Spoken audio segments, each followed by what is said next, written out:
On TV, on radio, and on your smartphone. This is Talk TV. Tonight on Piers Uncensored with me, Jeremy Kyle, rocketing rents and mortgage madness. Where and how to live in a cost of living crisis. Blowtorch Britain faces blazes in yet another heatwave. Are our firefighters in danger of burning out? Plus former US National Security Advisor John Bolton on his old boss Donald Trump and surviving an assassination attempt by Iran.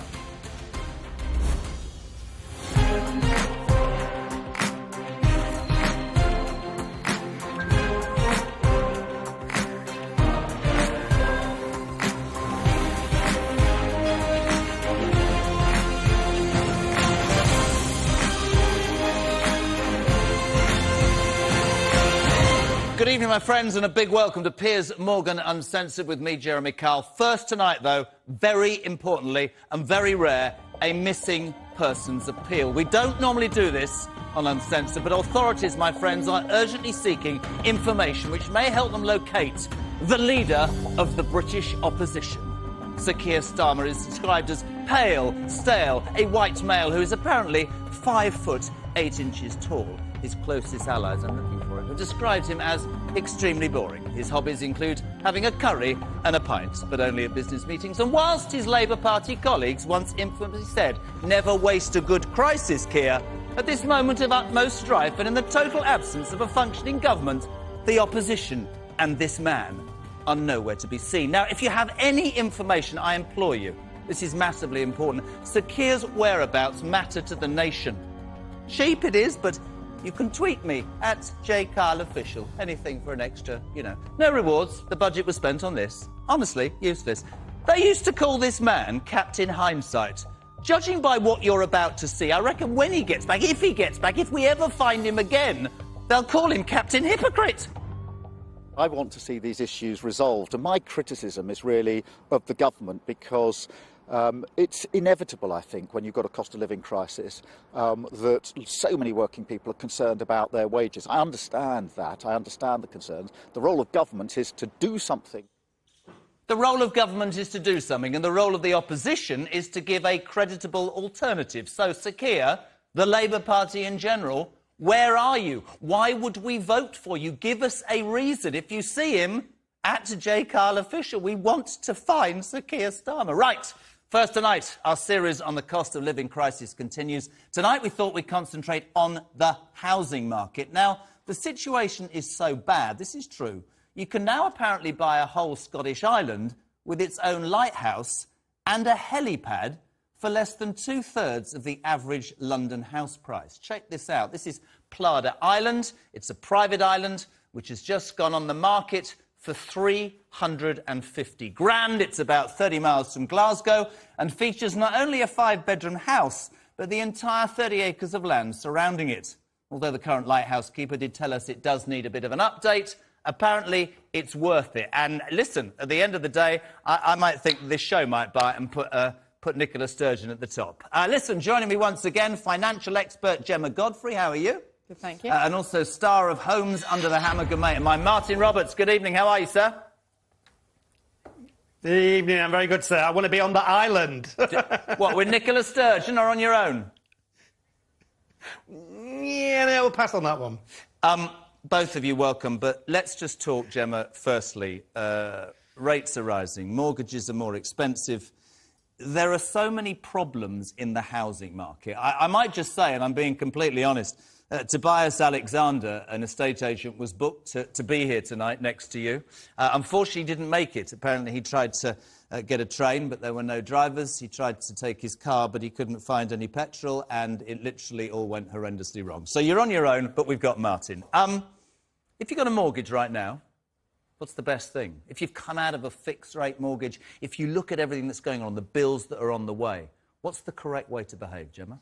I mean, I think this is a real challenge because a lot of people like fixed-rate mortgages because it gives you the peace of mind to know how much you're going to be paying every month. You're able to budget for it. You're able to sleep well at night. But the problem is you pay a premium, and banks aren't stupid. So they're pricing in further rate rises, and some people would prefer to spend less money now because things are so dire. So you've got fixed rate, you've got variable rate. The important thing as well is, when are you thinking of moving house? There are lots of different variables that are important to take into account. But ultimately, you've got 2 million that are already on mortgages that are going up in price. You've got 2 million where their fixed rate is going to end in a year. First-time buyers are also finding it hard to get onto the property ladder. Let's pick that up. First-time buyers. Let's bring in Martin.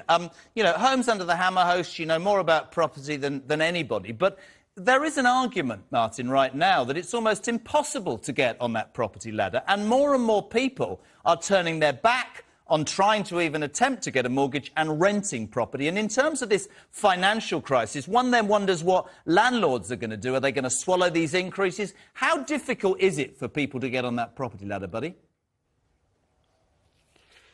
Well, I mean, there are always ways, Jeremy, and I just try and advise people to just, like, think outside the box. It's always been tough. You know, I remember trying to save for my first property, and relatively it was expensive for me. But you have to think a bit more laterally about how you're going to achieve this. Maybe not exactly going for your first choice of location, somewhere a cheaper property, because there are still bargains to be had in the UK. I mean, you can still get houses, you know, a reasonable two-bedroom terraced house for like £80,000, £90,000. And one thing you've got when you're a first-time buyer is enthusiasm and time. So start building in that equity into your first property, and don't think, well, you know, I want to live in Kensington, I need to buy in Kensington. Let's think, well, I'll get there eventually, but I'll go via a series of routes where I'm going to buy myself something a bit more affordable. I think the problem is, for many people, when you think about, you know, the utility bills, electricity, gas, 4,200 from 1,200 in little over a year, the price of petrol, everything seems to be going up. And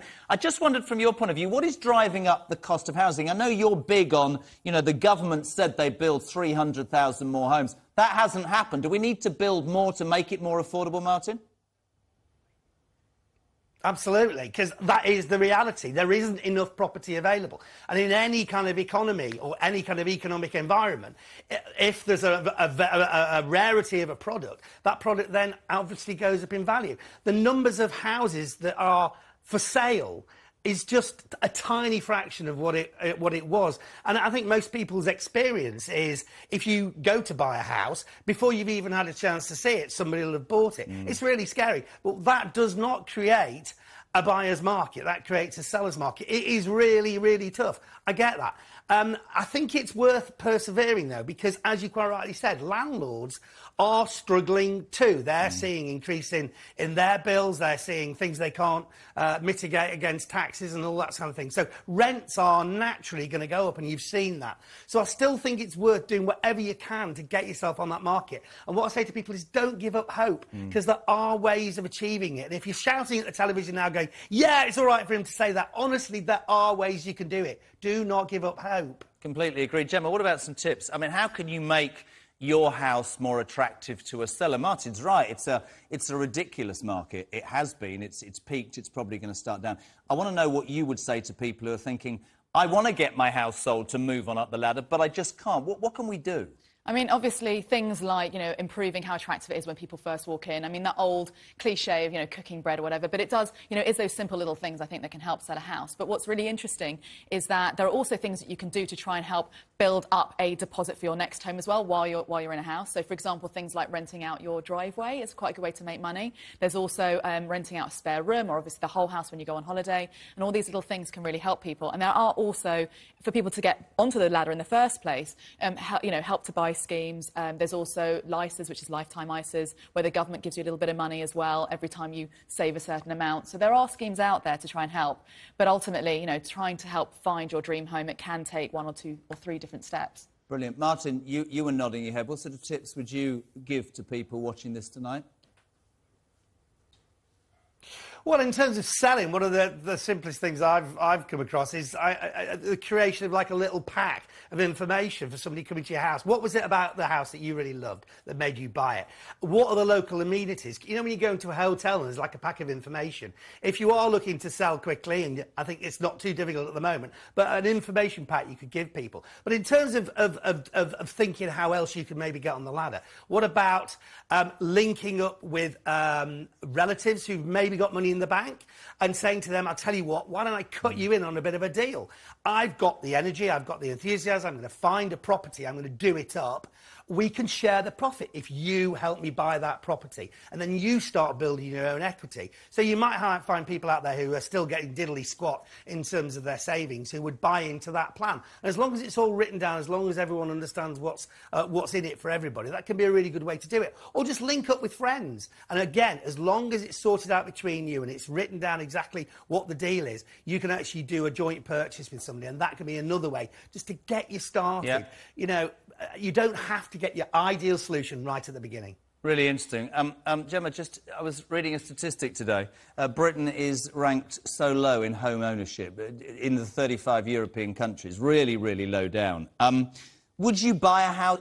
I know what Martin's saying, try and get on that ladder. Would you buy a house right now? Would you rent? My fear for landlords is that landlords are going to say, right, well, those electricity bills are going to go up and all of that. I'm going to hike that rent. Many people watching this tonight are going to be saying, that's all well and good, but we haven't got the ability to save. We haven't even got the ability to pay the bills that are in front of us. We need help. Should the government be doing more to kickstart the estate, you know, the business of buying and selling houses? There needs to be more affordable housing. That's the problem, is that actually 1 in 5, they did a research recently, 1 in 5 people are renting for 5 or even 9 years before they can even get onto the property ladder. So obviously more does need to be done to be able to help support more people getting into home ownership. Do you think one of the problems is that buying... I mean, I noticed the other day they banned mortgages for buy-to-rent, right? Which it strikes me that there aren't enough houses, and also a lot of people have more than one. So that's another reason why there aren't enough to go around. The mortgage companies have stopped doing that because, of course, there's no money. Do you think that will help people? But also, if you think about what the cost of living crisis is doing, it's putting up prices everywhere. So it's not just mortgages. If we look at rents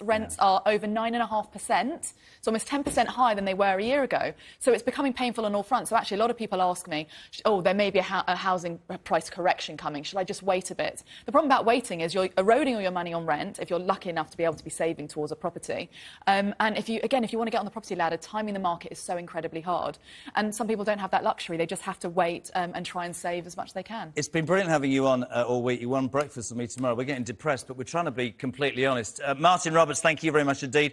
Gemma Godfrey as well, financial expert. More cost of living crisis next week. But next on Uncensored, prices are soaring. We've said that. The NHS is in crisis. In many people's minds, the UK is going up in smoke, but the opposition nowhere to be seen. The government's in self-imposed exile. What the hell are we going to do? It's time, my friends, to phone a friend. John Caldwell, founder of Phones for You, is live after this break. Don't go away. I'm coming back in 3.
Thank you, my friends. Welcome back to Uncensored. Here's a question. What does it take to lead in a crisis? Well, there's different approaches. You can fight them on the beaches, of course, or, like the British government, you can fight them from the beaches. You can roll up your sleeves and face the music, or like the bystander-in-chief, you can get lost in your sleeves and ultimately face the tarmac.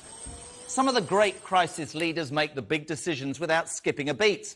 Ours, well, he went skipping. Liz Truss, meanwhile, is busy worrying about the cover of Vogue, apparently. Sunak just covering the hole in his brogues, and as Britain prepares to officially declare a drought tomorrow, surely both of them are deeply concerned about how they'll water their magic money trees. Today's government meeting with energy bosses, I have to tell you, achieved absolutely nothing. Keir Starmer's plan is as clear as a sundial in the fog. This entire country is going to hell in a handcart, but to give our leaders some credit, I'm told tonight exclusively they are all giving 110%. Sadly, my friends, that's probably the inflation rate next January. So we decided, with a crisis of leadership, to go with our cost of living crisis, a drought crisis, an energy crisis, and every other crisis. We need a leader. We need a guy who's got some ideas, and I'm delighted to be joined by Phones for You founder and billionaire British business luminary. You try saying that. John Caldwell, how are you, my friend? Well, much better after that introduction, Jeremy. Thank you. John, we know each other well. We have a heat wave. We have a cost of living crisis. We have the NHS on its knees. The Parliament's out of action. Our leaders are nowhere to be seen. You founded one of the most successful businesses this country has ever seen. Are you impressed by the politicians' work ethic right now? Well, I'm not impressed by the politicians generally and the performance of the last 2 years, but often the performance is lacking, regardless of which party's in and regardless of which period you're talking about. You know, there was so much could have been done in the last 2.5 years by the Conservative government, and it hasn't been done. And that is such a disastrous loss to society. So, no, I'm not particularly happy at all, Jeremy. You famously donated £500,000 to the Tories before the last election, one of their chief donors. Did you expect more in return? Would you be doing it again? Where are you at with that? Well, it was a one-off donation, and it was really to help keep Corbyn and McDonnell out. And am I happy with that? Yes, absolutely, because I think they would have been a fiasco for Britain. Having said which, the combination of Brexit, Ukraine war, energy crisis, drought crisis, we're not in a very good place, are we? And so, but there's so much more could have been done by an ambitious government. I find myself frustrated. I don't know if you share that frustration. You know, Johnson got that mandate. Yeah, I mean, we'd be the same. And it seems to have disappeared with this minutiae of ridiculous decisions. You were very critical of Rishi Sunak's furlough scheme, I remember at the time. You said it was too dangerous and it would fuel inflation. There we go. John Caldwell right, Rishi Sunak wrong. Is he to blame? And where do you stand on this party leadership campaign, John? Well, absolutely is to blame. I mean, only for part of it, of course, because the Ukraine situation and the energy crisis is a big part of it as well. But, you know, Rishi could have done so much more. I went out 2.5 years ago, immediately the pandemic struck, and said nobody should be substantially worse off as a result of the pandemic. Well, unfortunately, it made people better off as a result of the pandemic. And of course, there was then a destocking of the entire supply chain throughout the world. So as soon as people then came back to the market post-pandemic, there was a huge desire and demand for goods that had not been produced over the previous 2 years. And that really has stoked inflation.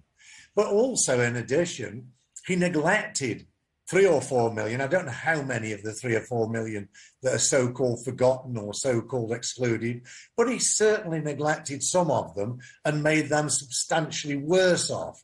So he got a lot of things wrong. And I am, of course, naturally quite critical of that, because being very patriotic for Britain, I want to see Britain prosper and succeed. I don't want governments making big mistakes that are avoidable. One of the things that just causes so much anger amongst our viewers and our listeners is every week there seems to be another story, John, about an energy firm with billions of pounds worth of profits and, you know, bills. I think from this year, the average electricity, £12.77, it's £4,200 by next January. And I cannot over-exaggerate this enough. There will be millions of people in this country who cannot pay their bills. Out of the blue today, we hear that energy bosses met with the government. Boris turned up.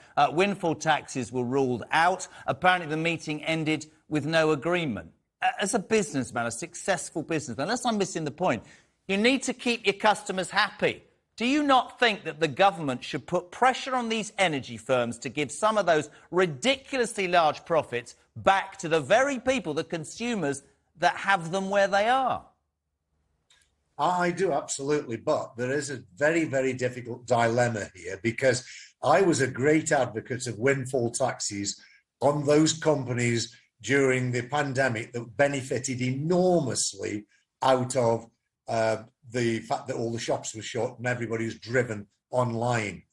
I would also be an advocate of taking some of the energy companies' profits off them as well. But, and this is a really big but, Britain has to be seen to be a friendly country towards businesses that are coming into our country. Because if we are seen to just keep taking money from people who have windfall profits, it'll make us much less desirable to be invested upon.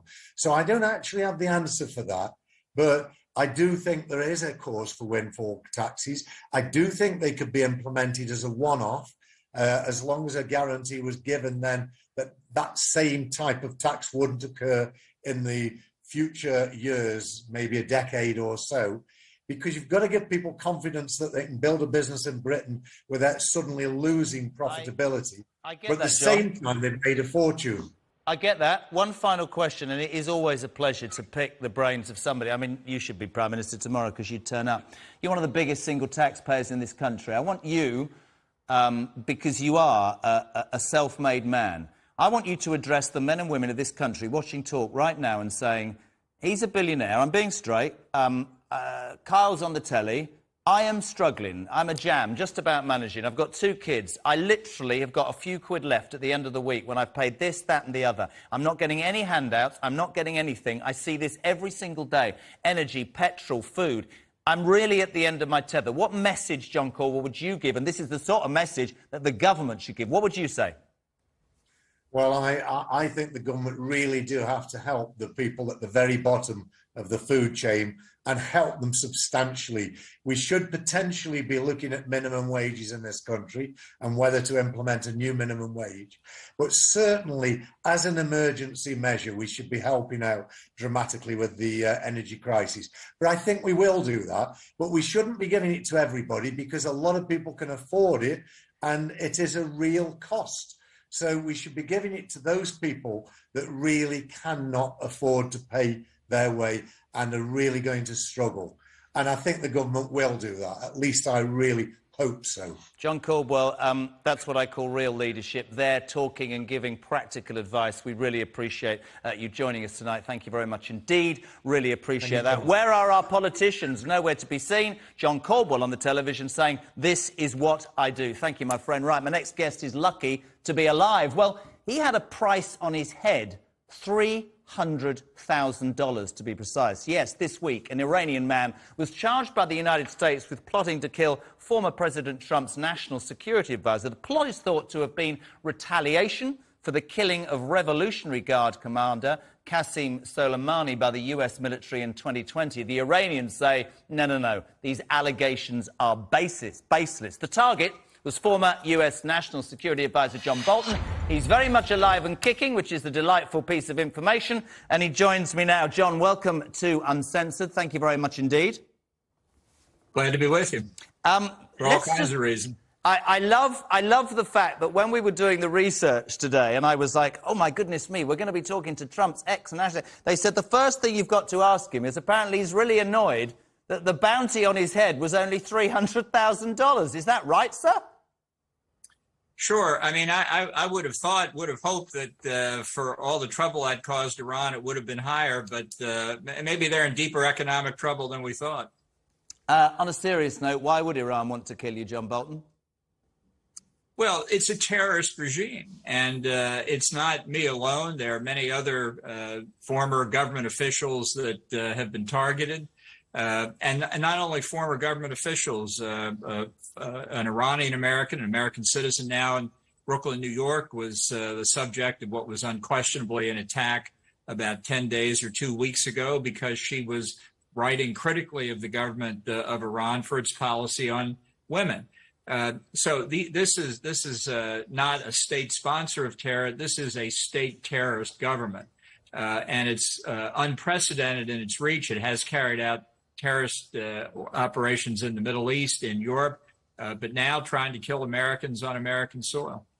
John, in the West, we've seen what's happened in Ukraine. We've been told by our leaders that we can't put feet on the ground in Ukraine, and with Europe, we've instigated far-reaching sanctions, but we still watch every day appalling footage of Putin's tanks and soldiers killing defenseless people across Ukraine. We marvel at Ukraine's strength of character. I'd like your opinion on your current president. Is Biden weak? Is the Western Biden weak on Russia? In your opinion, should we be doing more to get Putin out, to lay down a marker? Yeah, look, we're not doing as well as people think. Our biggest failure occurred in February when we did not deter the Russians from invading. Can talk as we should about the bravery and the competence of the Ukrainians fighting back. But let's be clear, the West as a whole failed to deter Putin, and that was the greatest mistake we made. Right now, we're in a race as NATO weapons, U.S. and U.K. weapons in particular, get to the Ukrainian front lines. They're able to use them effectively in combat. But as of the moment, the other side of this race, the Russians are still gaining ground. And in a war about territory, they are winning. Let's be clear. They've paid huge costs. They are winning. And the question is whether Putin seizes the diplomatic initiative in a way that catches Europe and the United States unaware and allows him to consolidate his territorial gains. Over here, I have to say, this side of the pond, Biden's presidency was met with real optimism 2 years ago and is now, with the greatest of respect, laughed at. I want to bring you a quick update because this is just in on the reason. We just had this released behind the search of President Trump's Florida home the other day. U.S. Attorney General Merrick confirmed that feds searched Trump's Florida estate to establish whether he illegally removed records from the White House as he was leaving office. First, I personally approved the decision to seek a search warrant in this matter.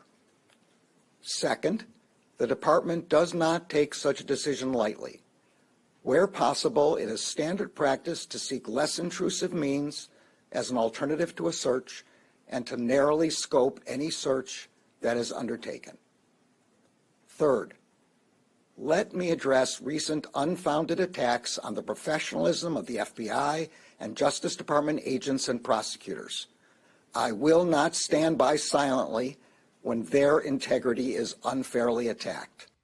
John Bolton, I had Jason Miller, an ex-Trump aide, on this show on Monday, and he said that the Democrats and really the establishment in its entirety in Washington will stop at nothing to prevent Donald Trump from standing again and potentially holding public office, whether it's his tax affairs, whether it's allegations of stuff, documentation he removed. We had him invoking the Fifth Amendment and refusing to answer questions in New York on Wednesday. What is your take on your ex-boss? Do you think that these allegations are founded in truth, or do you think it's a witch hunt?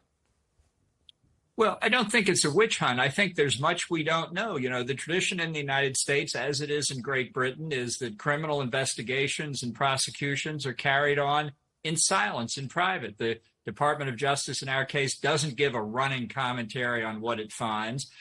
So when a party to a criminal proceeding like this, a potential criminal proceeding, speaks out, the natural inclination of the Department of Justice is to say nothing. I think that's a mistake, and I'm very glad that the Attorney General did speak out today. I'm an alumnus of the Department of Justice myself. It's a great honor to work there. It has good people and bad people, like every human institution. But the idea that it's fundamentally corrupt, that it's fundamentally controlled by any political party, and is directed against any political figure, it's fundamentally wrong. And anybody who tells you to the contrary simply is ignorant. That's it, period, close quote. John, the better thing to do here would be for all of us to hold silent until we know more. And now Merrick Garland has done a very interesting thing. He is filed with the court, which approved this search warrant. Wasn't the Department of Justice frolic on its own. A court approved this search warrant. He's asked that it all be unsealed. So we'll see what the Justice Department has. John, two very, very quick questions to finish. I'd love to have more time. First one, would the world be safer if President Trump became the president again, and do you think he'll declare for 2024? No, the world would not be safer because Donald Trump doesn't have a philosophy. It's working in his White House is like living inside a pinball machine. That's not what you need to guarantee American and Western security. My own view, at least before the search warrant earlier this week, was that he would not run in 2024. He knows he lost in 2020. He fears losing again. He hates being called a loser worse than anything else. He would talk about running incessantly, but when the rubber met the road, he would not run. Whether this week's events have changed that or not, I don't know. I still don't think he'll run as of now. John Bolton, an absolute pleasure to speak to you. Thank you for joining us tonight from America. John Bolton there on Uncensored. Next, it's a tinderbox out there. That's an absolute fact. Fire chiefs are warning all of us of an unprecedented danger of wildfires this weekend. I want to know how real is that risk. I also want to know what we can do about it. We'll talk to a fire brigade union leader and a firefighter. Next on Uncensored, we're coming right back.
This is Talk TV.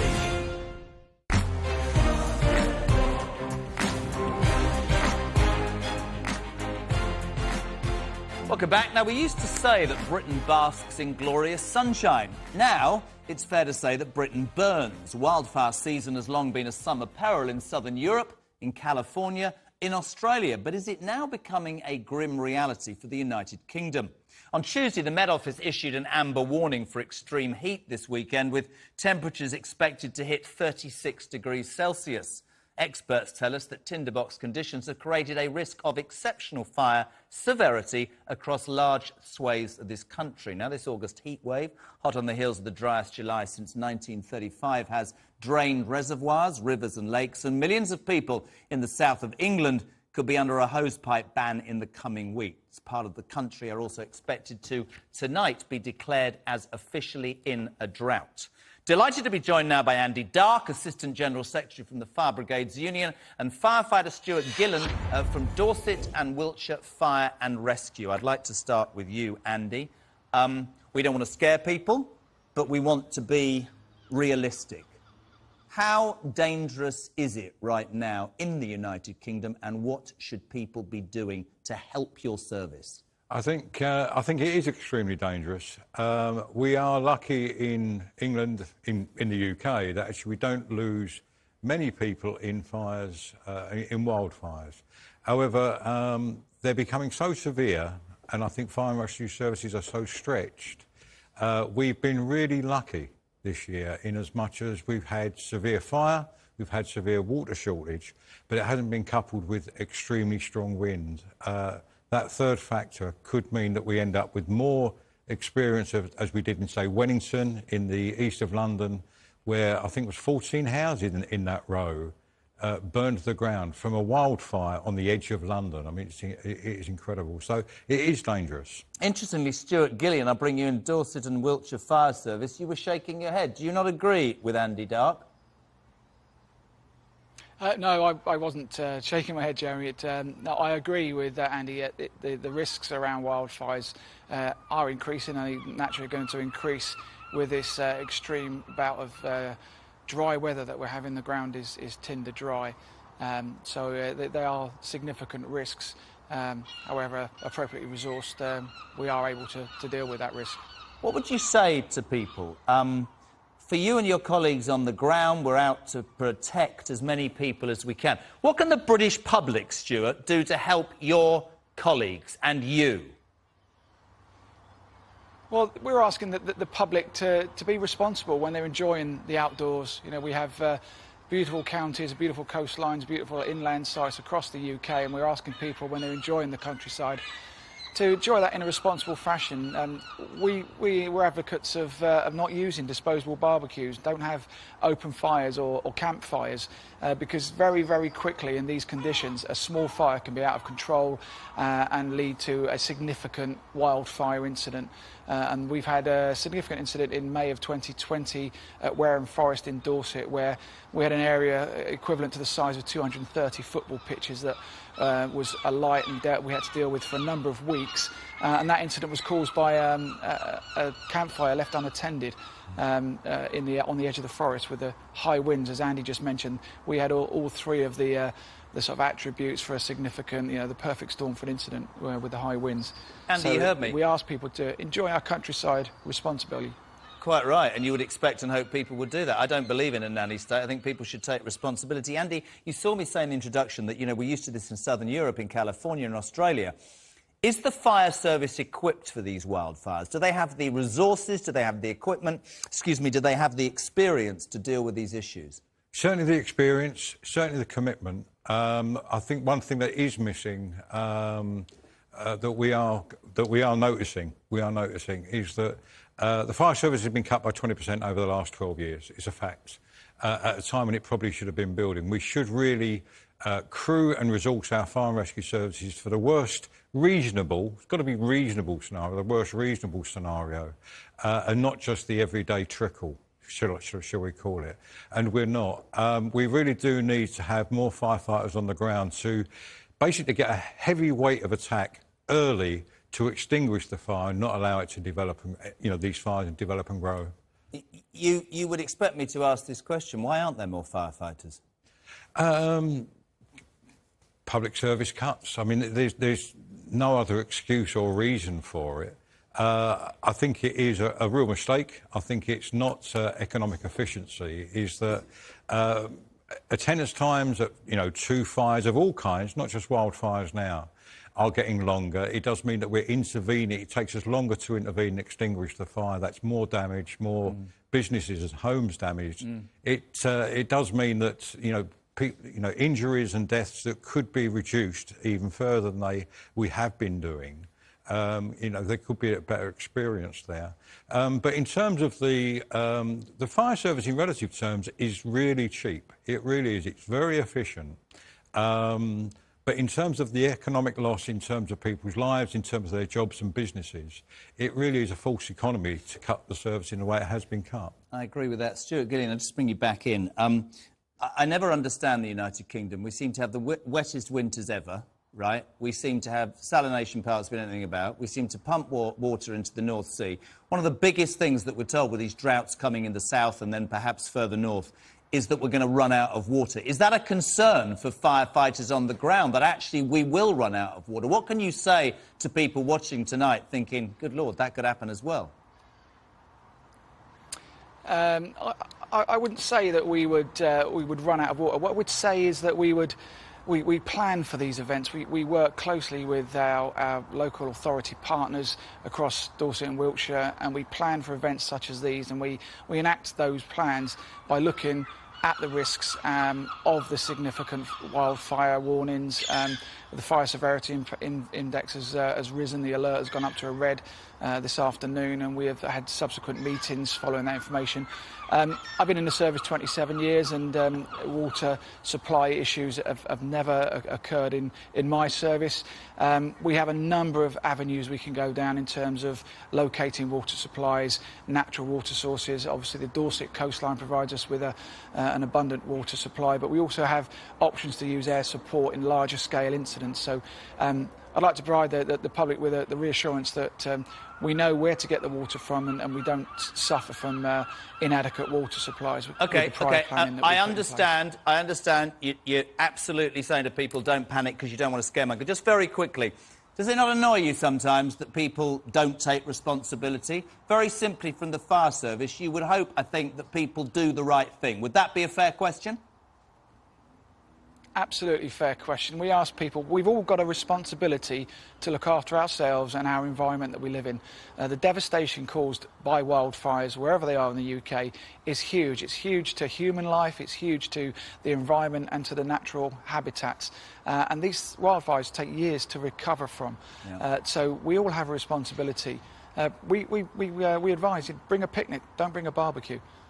Brilliant. Listen, Stuart Gillian in Poole and Andy Dark, 25 years' experience and now in the union. Thank you both. Thank you for the job that you do. And I absolutely agree. It's not a nanny state, but we have to take responsibility. You don't go into a forest with a barbecue. Be responsible. We have to help ourselves, help the people who are trying to help us. Right, next on Uncensored, it's apparently sizzling out there, although I've been stuck in this office all day, and it's about to get pretty hot because, despite the aircon, on tonight's Jez's Journos, the legend that is Mike Graham and Ava Santina, they're next. We're coming right back. Don't go anywhere.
Welcome back to Uncensored, my friends. It's time for Jess's journos. Piers' pack is but the yesterday thing. Tonight I'm joined by Talk TV legend and my presenting guru, Mike Graham, and political journalist who's been on holiday, Ava Santina. Hello, team. Hello. Let's start with the heat wave. You saw the fire engines there, the people in the fire stations talking about, and it is quite serious. We're told Tinderbox Britain is about to go up in flames this weekend, and you and I agree we don't want a nanny state, but people have got to be responsible, Mike, haven't they? Well, yeah, I mean, who wants to have a barbecue on a burned-out piece of meadow, you know, in the middle of this kind of heat wave? Take some sandwiches, you know, take a nice cold bottle of wine.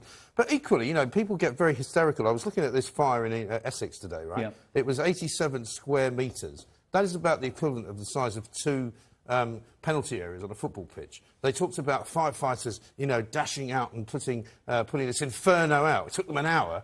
You know, it's 2 penalty areas. It's not huge. It was about 10 firefighters and 2 fire engines. You know, we're not talking about, you know, Malibu burning to the ground in sort of 24 hours. It's really... I think the papers really exaggerate some of this stuff when they don't need to. Ava, it's quite interesting because both of those firefighters were saying we're down on numbers and we can't... He almost implied, actually, that they weren't trained correctly for these wildfires. What would you say? You blame Johnson, wouldn't you? I wouldn't. You blame Boris Johnson. I think, well, I don't know. I mean, where is he at the moment? Probably his fault. Yeah. But I'm going to sympathise, and you're not going to like this. He was told he couldn't get involved, so what's he supposed to do? It's not his fault. They're taking another month. No, he stayed on as a caretaker Prime Minister, so he should be around. He should be getting on, you know, getting He's involved. only staying on because they told him to stay on. As he should. That is his job, and that's why we are paying him as taxpayers, is to govern and help the country. But look, to your point, I understand what you're talking about. It was a small area, but the potential for that small area is to become an entire field and to become Malibu. It's totally not normal that grass in England is on fire at the moment. And the fact that you've got Liz Truss about 10 minutes ago saying that she still thinks that solar panels are unsightly and she's not that interested in green energy is absolutely insane. Let's come to the leadership debate. I frankly, I said last night in introduction, it feels like it's been about 70 years. It is ludicrous. We are a rudderless country run by a government who are nowhere to be seen. Today there was an energy meeting. Apparently nothing was agreed. And I did earlier, Where's Keir Starmer? We did a missing person. Well, it's exactly ludicrous. Right. I mean, Labour Party worked out after demanding to see every Tory minister back at work, they then realised, oh, actually, Keir Starmer's away as well, so they kind of went... I have had some information, by the way. It's been spotted in Mallorca. Oh, great. OK, well, I mean, listen, just to go back for a moment to the firefighters' argument, you know, in Spain and in France and in Portugal and all those other European countries, they have massive numbers of volunteer firemen who can come out, bomberos, they call them, and they come out whenever there's a problem. And Britain is not on fire. You know, there are parts of Britain that are still very green. There are huge portions of Scotland where, you know, it rains pretty much every day. I was once in Glasgow in June. It rained for 26 days. You know, yes, there is a problem. People need to be sensible, but let's not get hysterical. People are getting hysterical about everything. Britain isn't burning. You know, just don't throw matches onto a brown site. Just don't do it. Well, it does have the potential to burn, and we're out of water. I don't know if you saw the Oxfordshire town today that is completely out of water. We haven't even got anything to put it out anymore. Well, we're in a dire situation. We lived on an island, surrounded by the sea. How are you going to get that into the middle of the country? Well, if I was running the government or the water company, I'd figure a way of getting a hose into the sea and put it into the land. And can I also point out to everybody here, I found out the other day, we lose 90 trillion litres of water every day through leakage. Yeah. That's a joke. Yeah. Ava, I want to talk about this because it's close to your heart, and actually you might be surprised by our reaction. Harassment, go.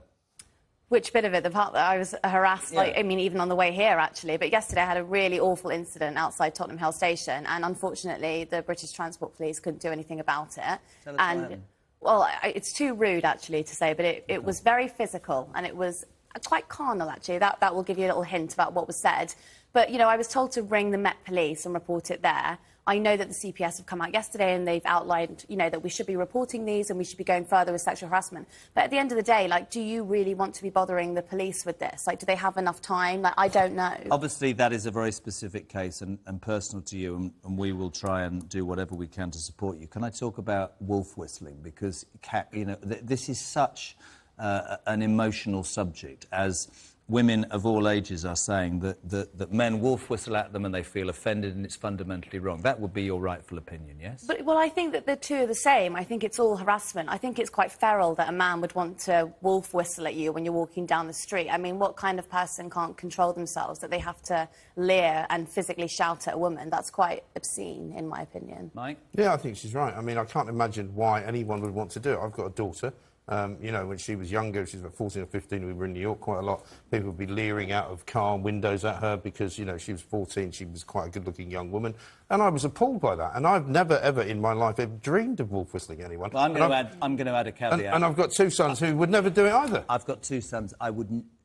Let's just talk about that. And if they did, I'd give them a slap. I'd do more than that. My sons would never do that to a woman, and my respect to you for talking about it. Very quickly, NHS Diversity Mail Online has found 5 adverts for senior equality roles at trusts across England, which pay up to £76,000 a year. Am I wrong, or should we perhaps not be spending that on dentists? Oh, dentists, actually. Doctors, nurses, whatever. Well, do you not think? It gets worse than that, because not only have they got the diversity crowd, they've got the net zero crowd. They've got sustainability officers getting paid $120,000 in almost every healthcare trust in this country. Ridiculous. But we need that. No, you need it, but not in the NHS. You need them in the NHS because, for some reason, this country is still stuck in quite racist ways. There was a programme, we all watched it, Adam Kay's Fabulous This Is Going to Hurt. In the first scene of that show, there was a racist incident, a patient launched at a black woman.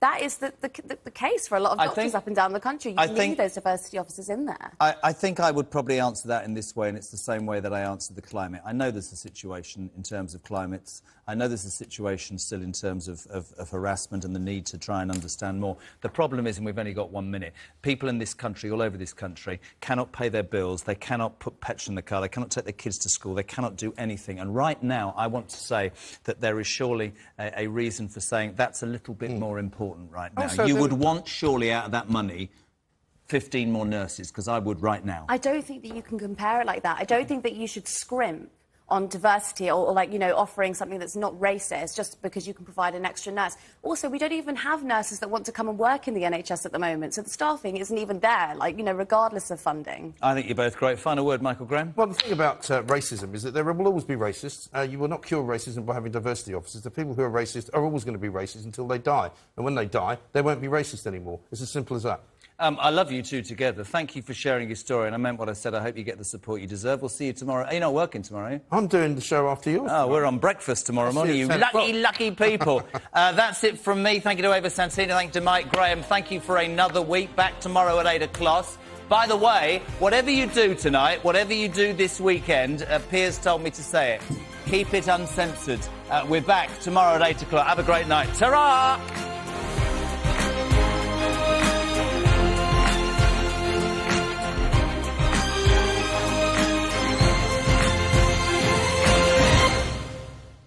Join me, Ian Collins, every day on Talk TV. There is nothing we hate more than hypocrisy. Discussing the big issues. Why was it so hard to establish the deputy leader was at a meeting with her colleagues? The callers. Alan in Grimsby, Tracy in Burton-on-Trent. Dave, thank you very much. Picking apart the big stuff. This simply does not wash. Look who's back under the spotlight.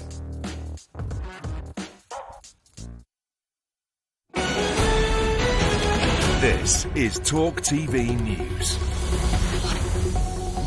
Good evening, I'm Emily Rose Adams. An official drought is expected to be declared for parts of the country when the National Drought Group meets tomorrow. And as temperatures climb, the risk of wildfires in the UK has been raised to the highest level. Labour's criticised the Prime Minister and the Chancellor for failing to come up with measures during crisis talks today to help families pay energy bills.